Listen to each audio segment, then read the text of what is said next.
Hello there, people of the internet. My name is Oturi Chekero and this is Dialogues with Chekero. I am in the studio with Onyango Otieno. Onyango Otieno is somebody who is... there is a word you use. How are you doing, my friend? I'm happy. Yeah. 2024 has started in earnest. Yes. How is nothing underneath? We are yet to come back. What does that mean? Well, I'm taking my time. I'll start the episodes in February. Yeah, but there are other things I'm putting underway business-wise for the podcast. I don't know if you have ever spoken about nothing underneath on this podcast. We have in bits and pieces. Last time we were here with Kwaj, we talked about it. We talked about the event. We talked about the podcast. No, we talked about the event, but we never talked about the podcast. Particularly. Yeah. So nothing underneath means, people that are naked. It's a podcast that shares the sex stories of everyday Africans. People like you, people like the people on this set, just everyday Africans, not celebrities only, not people who are known, just everyday people. So they send in their sex stories, their sex experiences, whether they are virgins, whether they have threesomes, whether they have quadruples, whether they are celibate, just the experience around their sexuality and eroticism. Yeah, for the longest time. They're sharing them with you? Yes, on the podcast. With you, with the world? With me and the world, of course. I love stories and I love sex. And I love to hear how people are having sex because... that you can up your game. So that people can learn from these things. You know, when you and I were growing up, this was a world that was very hidden from us. And still, even as adults, it's still somewhat hidden from us. And yet, people are having sex, lots of it. You know, Sabina Joy. Yeah, when I was in South Africa, somebody told me a crazy story. That in Sabina Joy, you can actually pay 50 bob to have sex. Yes. Without removing your clothes. Yes. Unaangalia tu mwanamke mwenye ako uchi. Na unanaa tuko kwa suruali yako. Bana. Even when I was in high school, I went to Pumwani Boys. Yeah. And it was just behind Isili. There's a place there called Majengo. Yeah. With 50 shillings. You can nut. Unafanyiwa tu kazi yako ya haraka haraka. You know? So, and some of that background is I have also come into contact with sex workers when I was way younger, and I got exposed to that life, seeing them, how they work and what that work looks like, the nature of everything. And then, the closer you get to them, you also just see they're human beings like everybody else. And it was so interesting because I was 16 at the time. I'd run away from home. I was in the streets. And when these people are coming to town, let's say the ones working on Koinange Street, they're just dressed what we call decently. You would not think, oh, this is a sex worker. But then 9 p.m., 10 p.m., those people change their clothes. I'm telling you, Jagero. Ule msichana anatoka hapo, my friends. There are two people. Wa mchana na jioni, there are two. Mchana wanafanya nini na jioni wanafanya nini? No, mchana akija kazi, yes, when they are just reporting to work and they are just in the streets like everybody else, they're dressed so what we call decently. But then akivaa nguo ya kazi, he's totally somebody else. Nguo ya kumake men nut. Like the makeup and the short dresses and everything. It's quite inviting. Business is booming hiyo sector, hii nchi. And it's not just in Nairobi, it's everywhere. It's everywhere. Was that a Kenyan telling you about Sabina Joy? In South Africa? Yes, it was a Kenyan telling me that he never used to have money. And so the only amount they could part with was 50 shillings. But that one, the woman just rubs against your dick when it is still when it is in the suruali. And then unasalimu amri bwana. Utamuaga. Hao watu wanajua kazi yao, my friend. Kazi. To rub the penis of a man when you're high and you've taken long without nutting. My friend, let's talk about this issue, Rix, that is going on right now about women. I had an interview here last week This week, last week. Last week. Last It's week. 2 weeks now. No. Because last week you were at my house.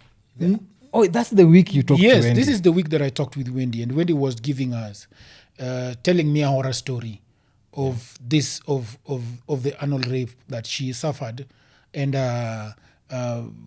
in with somebody that she knows, somebody that she grew up with as a kid, and somebody that called her to his parents' house to condole with her, and then anal raped her, and then let her go, and then called again and anal raped her, and then told her that if you joke, my father is in the army and we can kill you anytime we want.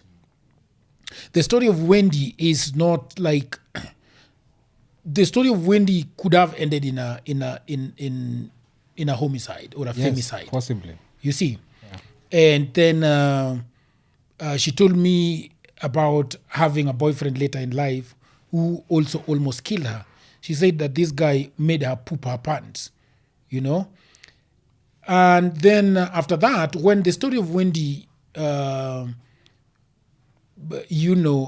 on air, a lady called me, and we talked with that lady for 1 hour, 20 minutes on phone, her telling me her story. Of rape? Of rape. And, well, people will think that it's political, and she's telling me that she was being raped by the husband. Yeah. So this is the story that she was telling me that she had a boyfriend, and then the boyfriend left town, and then wakaachana, akapata ball na jamaa mwingine, akakimbia kwa yule jamaa mwenye alikuwa boyfriend yake kitambo, wakakaa, jamaa akadhani huyo ni mtoto wake. Unaona? Then she goes to church and she's so guilty because this child doesn't belong to her, and she tells the pastor, anaenda kwa priest and confess. Priest anamwambia, now everything you have told me, go and tell your husband. You see? And then this guy decides that I will have sex with you every night until you give me my own child. Damn. And the child was not even 6 months. Damn. And she's saying that this guy, she was working in a flower farm. Anakuja hata saa sita. Kuja saa sita, you have to have sex every night.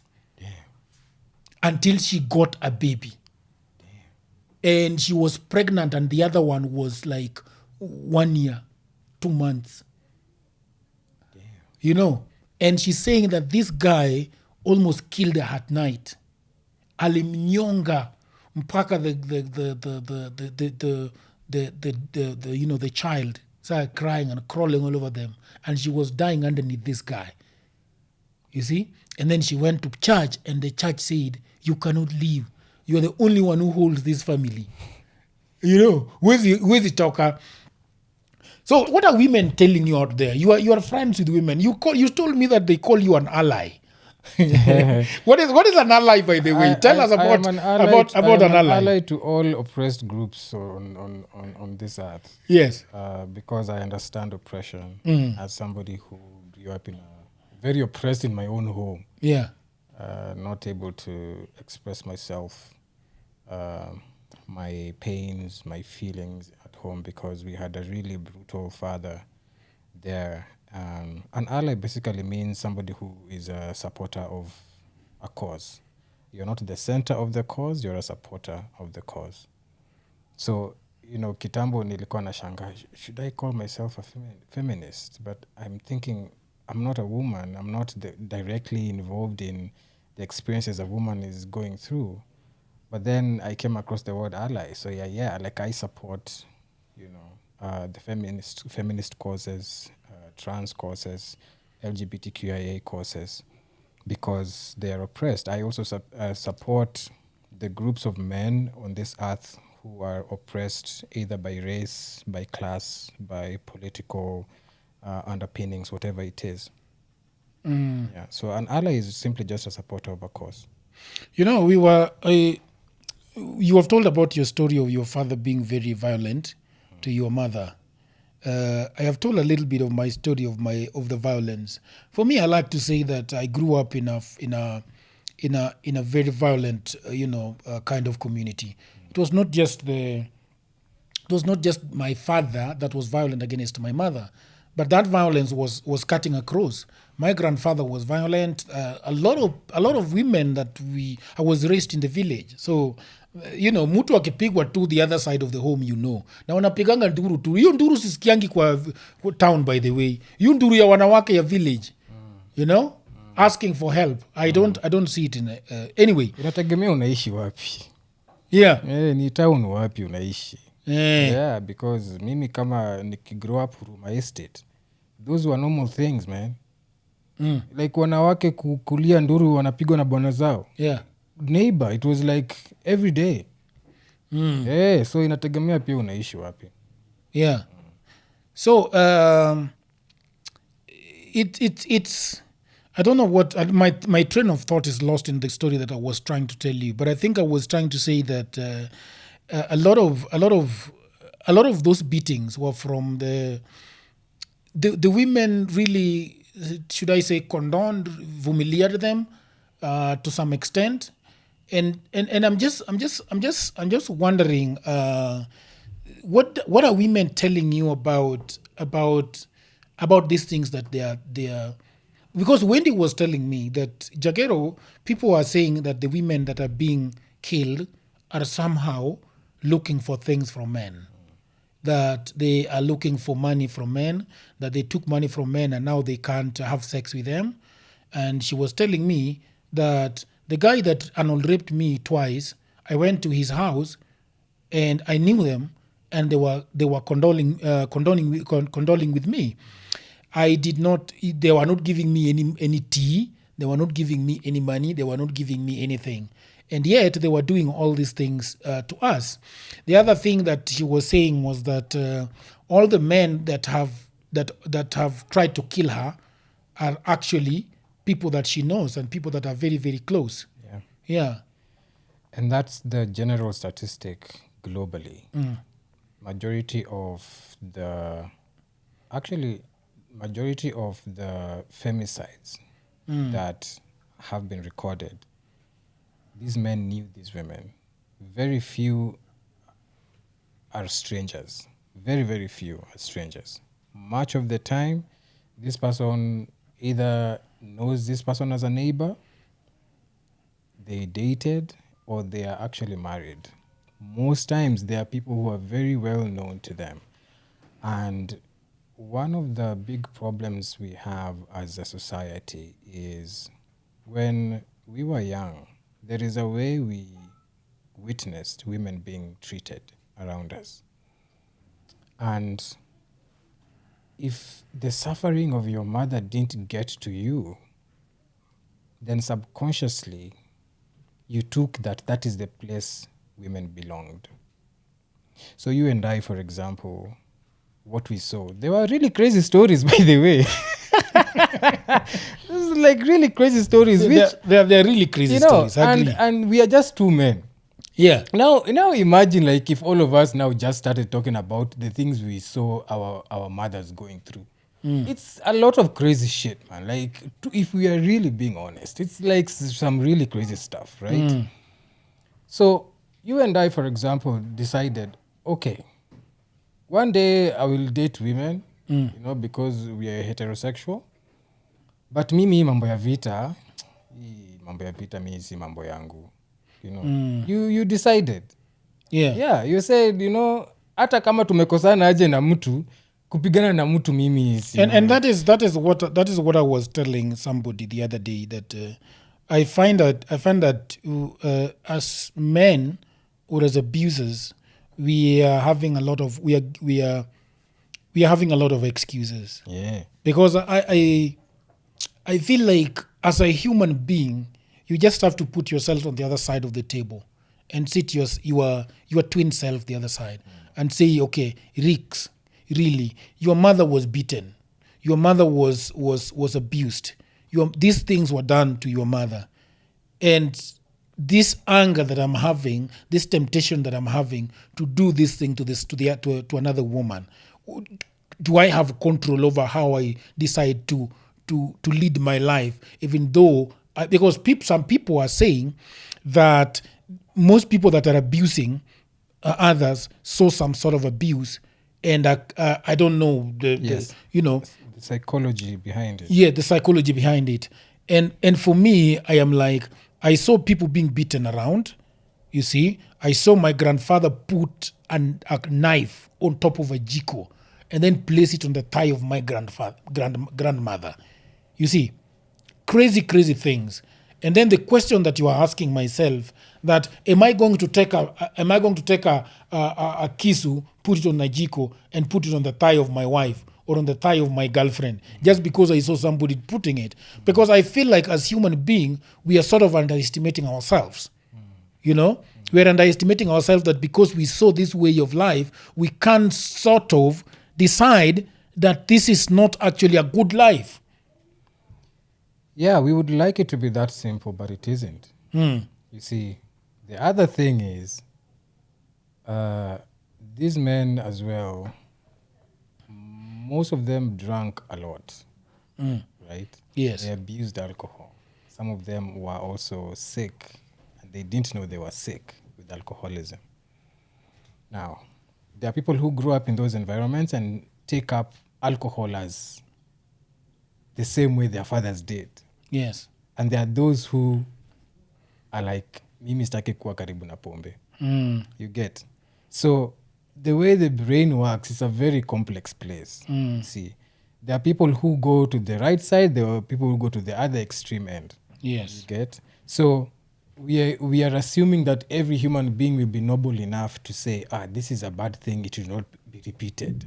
Yeah. But there are those who repeat it because of the systems around them, the way their brains took what happened, and they end up being on the other side of the darkness, where they repeat or replicate the darkness they saw, And it's a brain function, you get. But this brain function also exists within the external environmental systems that you're growing up around, For example,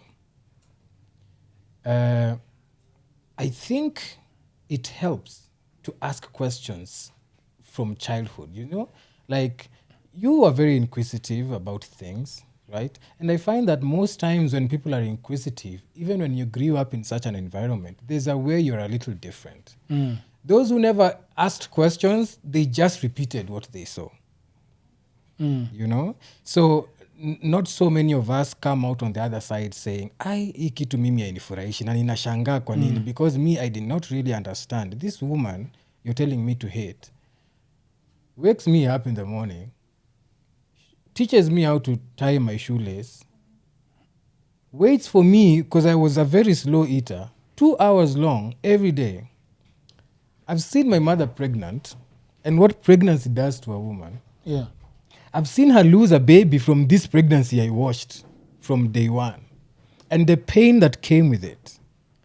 And then on this other side, some nigga is telling me a woman is supposed to be below you. You're supposed to detest women. You're supposed to, like, it doesn't click at all. It really doesn't click at all.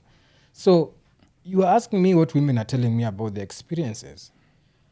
I feel generally, even as we say about how dating is difficult in this world, which I agree to, right?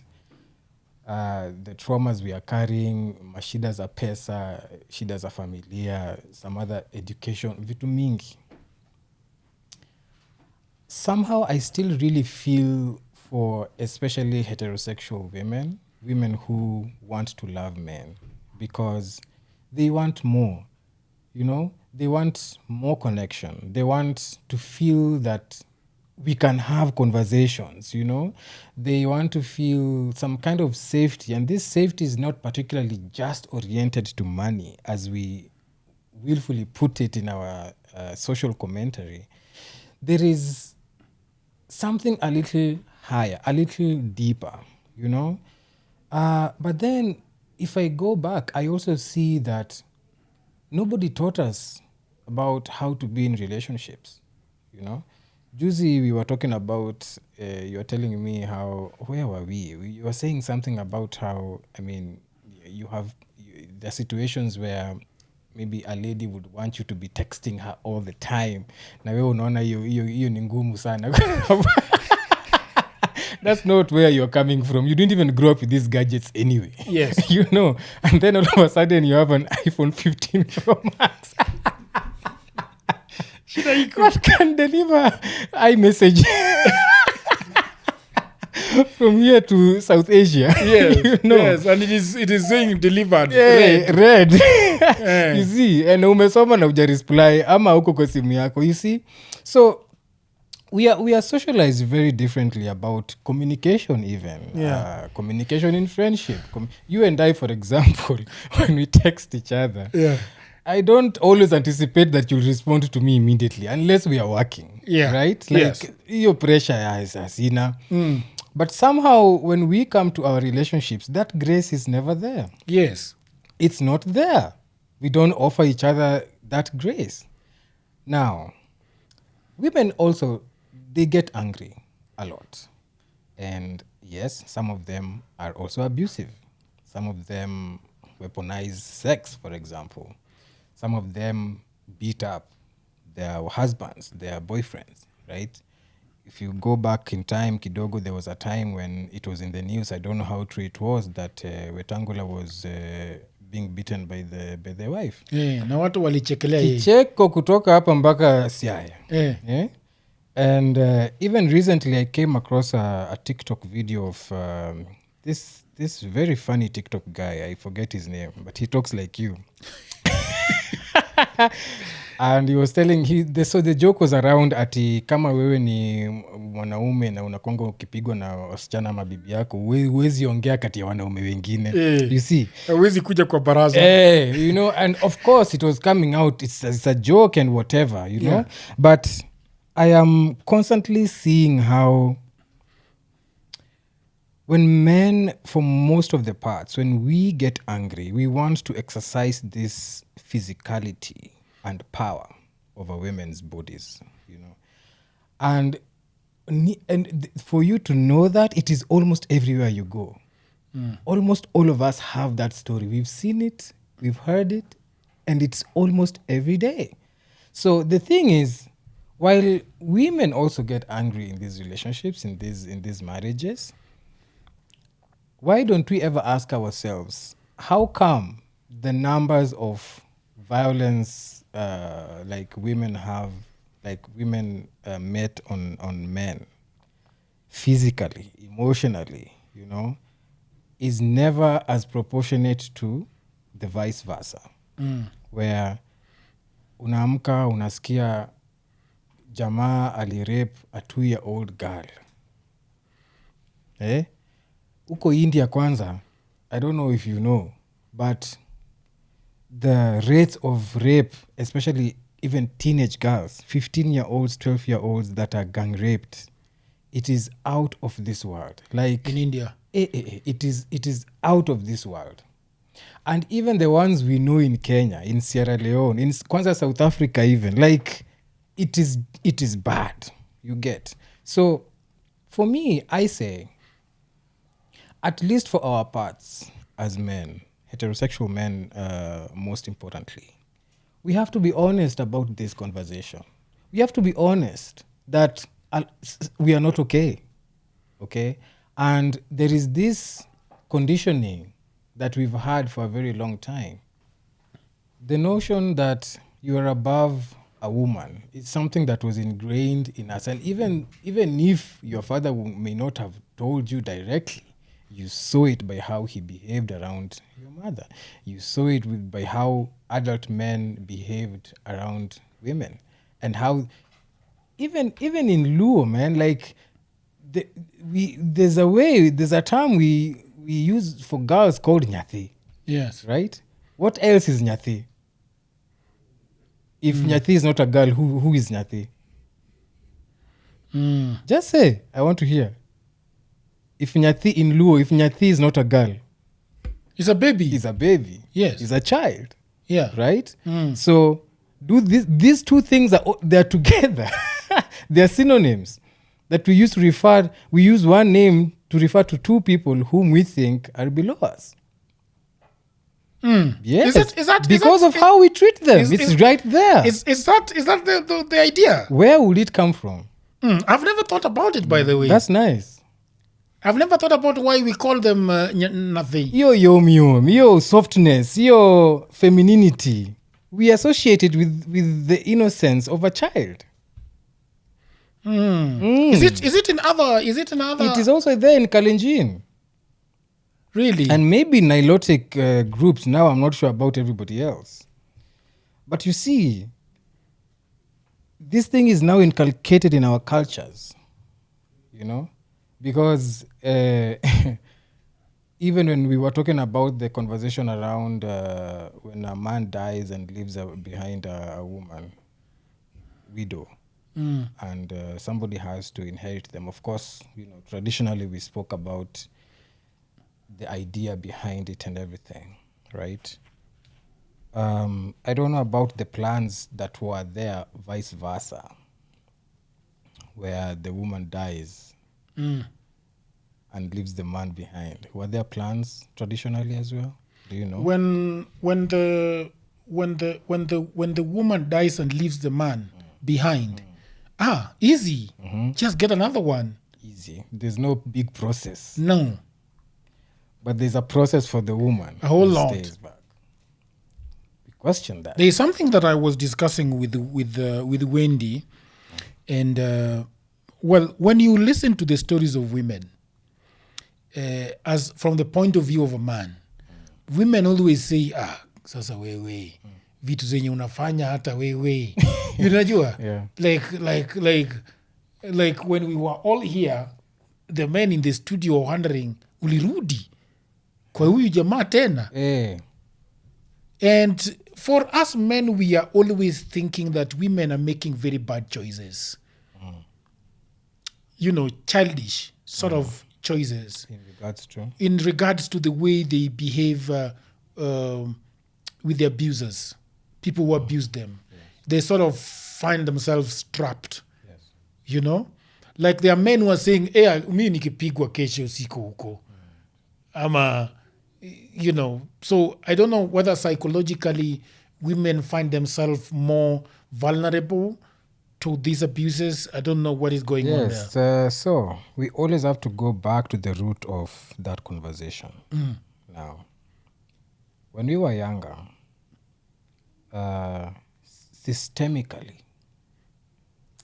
you are taught to be the head of the home, systemically.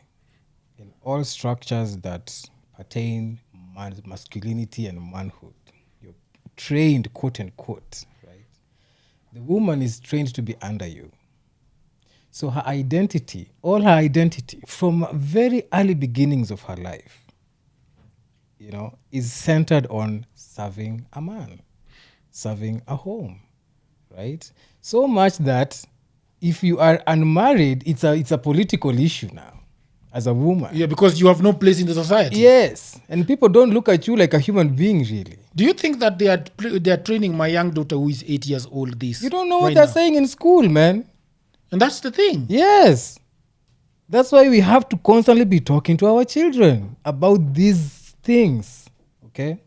So, Because I was telling you the other day that there are some things that Maya comes and tells me that I am pleasantly surprised, or just really surprised about. There is a time she told me that white men are superior. ooh. Yes, and I was. Oh my God. She told me that white men are better than us. Ooh. My daughter told me Maya that. is 6 years old. 8. 8 now. Yes. Ooh. That is mind-boggling. Yes, and I don't know where she learned it. I have a feeling she learned it in school. I have a feeling a teacher said. I have a feeling because where? And it could also be her friends.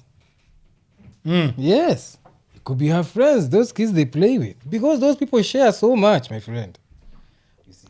And the politics of children comes from the adults around them. You know? Because if I look at Maya and the environment she's growing up in your house, that's a very liberated child. You know? those are not things she's picking from your home, because even me as somebody who comes to your home, I don't pick up those vibes. Yes. You know. Yeah. But her external environment outside the safety of your home is a nightmare. Like, and this is why, like, parenting is hard, because in as much as you're doing the right things inside the home, the outside world is wild to this child, and her mind is vulnerable. And one thing is said by somebody this child looks up to, and it's taken as truth. Yes. Because it is, you remember when I came back here and that time I told you we were sitting with her, and then she told me about God being a man. Yes. And I inquired, like, wow, like, where is this from? You know, Yeah. because fine, we can't dispute, okay, everybody can have their own idea of what God is. But the fact that she was so sure Yeah. that God is a man, nikamuliza nani mbona unafikiria hivyo? Inakaa tu jina ya mwanaume. My friend, that is not from your house, I'm sure. Yeah. Right? I've never felt even those religious vibes in your home anyway. Right? But then outside, a lot is happening, you get. So now you can imagine the pressure many of our mothers in those years went through, having to find a home, being married, the whole hula baloo, you know. And then also they were also coming from many times poor backgrounds, you know. My mother told us a story the other day that shocked the hell out of my stomach. And she told us that, you see, my grandpa married 3 wives. Now, wife number 1 and number 3 were sisters. But then, and these stories we know, in Luoland, they're quite often. Yeah, sisters were often married to the same man. But then there was a story I didn't know, that my grandma is the 3rd wife, okay? My grandma Who's a is sister to the first one? sister of the first one. Yeah. And they came from a very poor home. Now, when this wife number 1 was giving birth to kids and everything, the father of my grandma, right, told my grandmother, we enda kwa ile boma usaidie sister yako kuchunga watoto, whatever. She was 14, 15 thereabout. Ikafika mahali huyu mzee akaona, by the way, mi sina namna, and I cannot help this daughter of mine beyond where she is right now. So she advised my grandmother, go and get married in that village, because they already know you. You know? Just go there, because me, I can't fend for you beyond what I have. And that's what exactly happens. Now, my grandmother gives birth to my father, who is the firstborn, at 16 years old. Now, if she's giving birth at 16, that means she got pregnant at 15. You know? Now, all her life, this is the man she's known. And that man was very abusive. Crazy, crazy man. Really crazy man. And you see, many, many years later, even when now my own mother is complaining about my father, what is the advice my grandma is saying? Wanaume wako hivyo, waelewe tu, achana nao. Weka tu hapo, vumilia tu. You get? So when your identity as the woman is centered on wife, the man is the person who you're looking up to take care of you, to do everything, then you have no space outside that home and outside that identity. I have never been employed, but I'm not saying that because I am proud of it. I've never been employed, but what I have always done is to do a lot of jobs online. I have been working with the clients in America, in Europe, anywhere around the world. I've used freelancer.com, I've used Fiverr, I've used Upwork, I've used anything that you can think about online. And in 2024, people are asking, how can I get an extra shilling, to plug the holes in my budget? Well, I want to tell you that over the last 3 years, I've been writing a book that I've called The Gold Mine. These are the kind of side hustle that you can do on the side to give you money. I cover in this book a wide range of options to suit your interests and skills. So in this book, there is step-by-step instructions, learning exactly how to get started with each side hustle, from setting up your business to finding clients and making your first sale. In this book also, I share with you expert tips and tricks, and I'll give you real-life case studies, see how others have used these side hustles to achieve financial freedom and create a life they love. So you are going also to learn how to start a freelance writing business and learn high-paying clients, how to create and sell your own digital products such as ebooks and online courses, how to build a profitable affiliate marketing business, how to leverage social media to grow your brand and attract your clients, and much more. So thank you very much. Back to the program. And that's why the empowerment movement has been important and very vital to just emancipate women on those fronts, right? But also to shake up economy, okay? Because now we are starting to think differently about dating. As chaotic as it is, all right? Honestly, it has also given space to far more high quality conversations where now we are thinking, can we really stay together? Like outside the mechanics of survival, who are we and do we really like each other? You know? But you would imagine in 2023, many people would have gotten there yet. But still, so many of us are still caught up in the trauma of the past, where it's still about black and white. Do you have money or not? Can you cook or not? You know, those kind of People talk about let's have a conversation about our lives. I know that women have got a list of questions that they ask men that they want to marry. I've had it that they talk with their men about these things. I wonder whether the issue of abuse comes up. Now, when people are in love, okay, and all these hormones that get produced in our bodies, we overlook so much about people. We overlook so much. So the idea in that moment when we're in love and everything is lovey-dovey, there are certain very fundamental conversations we barely have, even about finances. Yeah, but let's talk about the abuse. And What do you think? What do you think a woman would be asking of a man to? Because you are somebody who have talked with them. You know, you have experienced it. Do you think that women should interrogate men about this issue? I think it's not just a matter of women doing it on their own. I think all of us need to be part of it. Because even me, as I'm going to the relationship, it could be the woman who would abuse me, right? So when we leave it to the women alone, then we are segregating ourselves. And we don't think we can be victims of the same thing. We are asking this question from the point of view that it is mostly women that are victims. Exactly. And this is the solution I'm giving, that all of us need to be involved in that conversation. And I'm going back to the question, because the question is, the man might not be interested in this conversation. Okay. You see, but the woman, she knows that I am the one who is most likely to be prone to the abuse. Exposure to abuse. So I am the one who is protecting myself here. One of the hard things about that is, you see, even the story that came out the other day on the news about this 24-year-old who stabbed the wife, the girlfriend they were living with.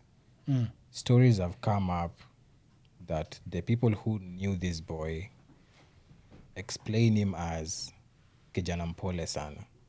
Yeah. You see, he was a quiet man, agreeable. You wouldn't think he could hurt a fly. So, in as much as we can have those conversations, and I think they're really pertinent, to deciding how you go with a relationship, I think even now, maybe what would help is the approach of the conversation, right? Because I don't think, not many men can openly admit that they would beat a woman, or they would even kill. They won't tell you when they're in love with you and they want to woo you. They won't tell you that, okay? These things come out in the heat of the moment, and then the attitudes start spreading as the relationship continues, and then you start seeing, you know. So for most of the parts, women are very accommodative. They're extremely accommodative of our shenanigans, you know. So anaona tu maybe hii ni kidogo tu saa hii, you know, haita nini. Kesho ingine jamaa pia hasira zake anakuja anavunja glass hapo, unaona tu ni hali ya hasira ni maisha.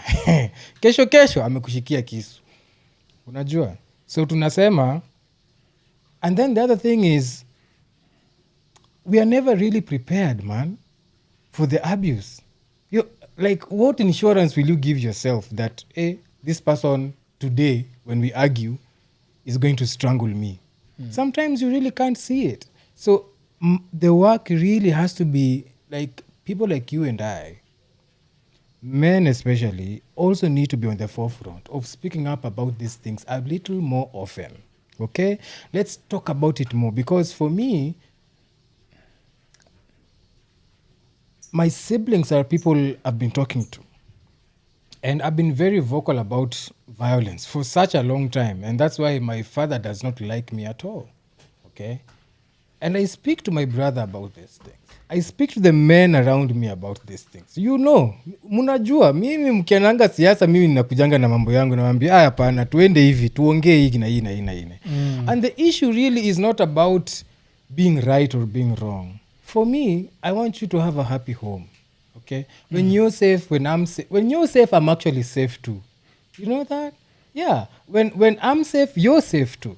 Okay, and we have to get to a point where just interrogating these things that are just, they look so normal around us, and abuse has been so normalized almost as a manly trait, which it isn't, because you are not born fighting anybody. Nobody was born fighting. Even with all those hormones they say that men have that make them, be a bit more physical. You can be physical with anything. It doesn't have to be a person. It doesn't have to be your wife. Right? Wende ubebe vitu kwa gym. Na kwa nini huko gongane na vitu huko, muende boxing ufanye kitu. There are so many other ways. But because of that socialization that ninaweza chapa huyu mtu and I will get away with it because I'm the man. That is what we are talking about. That is what femicide is centered on. The fact that a man thinks, this is a woman, I will beat them, I will rape them and kill them just because it's a woman, and I'll do it and nobody will do anything to me. I can even get away with it because people have gotten away with it for so long, right?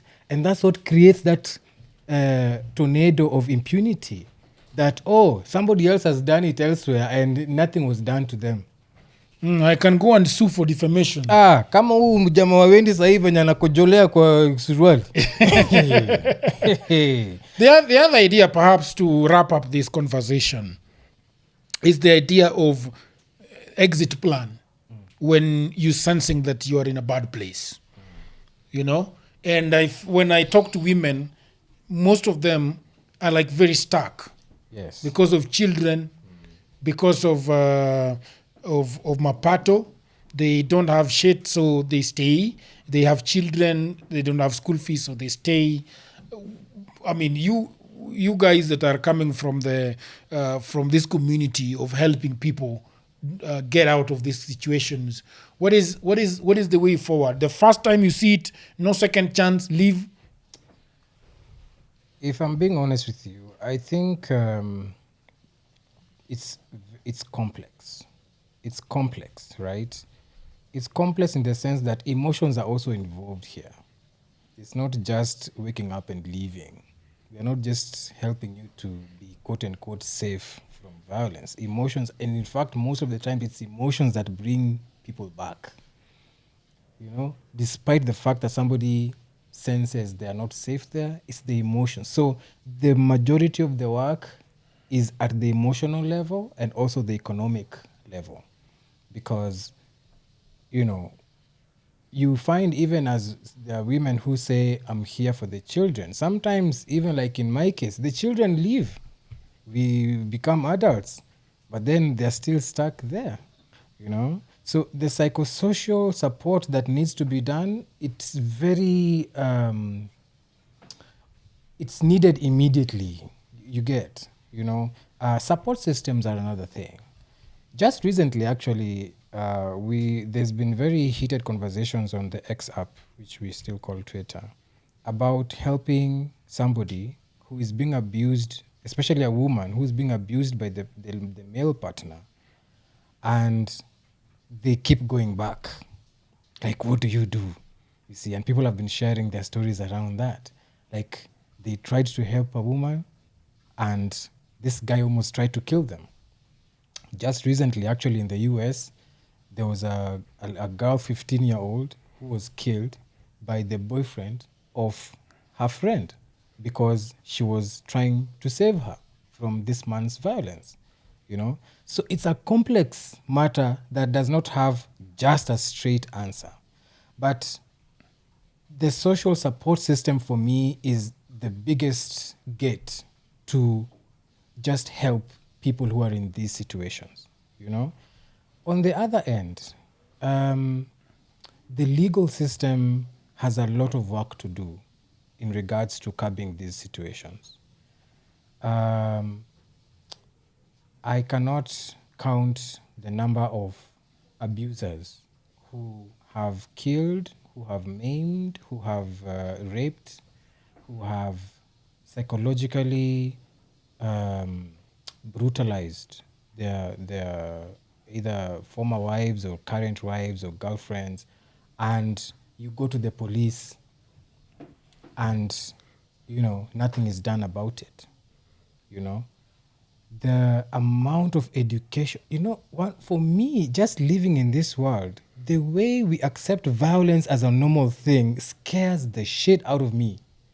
Like, violence is just a thing that just happens and then we just move along, So the fact that, again, in this world, violence is very much associated with manliness, makes it worse. Because it's almost like when a man does it, it's almost like, yeah, it's wrong, and then there's nothing we have to do about it.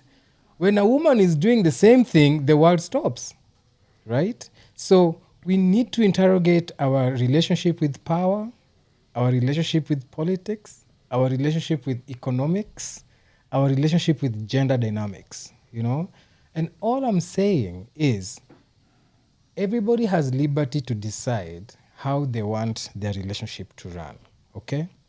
Now, one of the things that have been failing in our relationships as well is systems of conflict resolution. We don't talk about that stuff, right? So maybe that's where that abuse thing could come in conversation, like when a woman is asking this question. And this is why we also need to get men talking about it in relationships when you're courting people. Let's set up systems, and maybe that's a conversation we can have another day. How shall we be approaching conflict in our relationship? Wewe ukijamu unakuanga aje? Hebu niambie. Unavunjanga mavitu, unafanyanga, unarusha, wewe unakuanga aje? Niambie. That's what I was asking you actually. Na mimi nikijamu nakuanga aje kama dem? We come with a hypothetical situation. Nikicheat utafanya aje? Inakuanga nini? Ama atadanganya tu, nitakuacha tu, alafu ucheat uone cha mtema kuni. You see, in as much as tunapendana, tutakosana. Hiyo ni kitu iko. Hata sisi kama marafiki huwa tunakosana. But tunatafuta njia za kuongea. Yes. Kwa marriage ama marriage ama relationship. If we don't kula fair.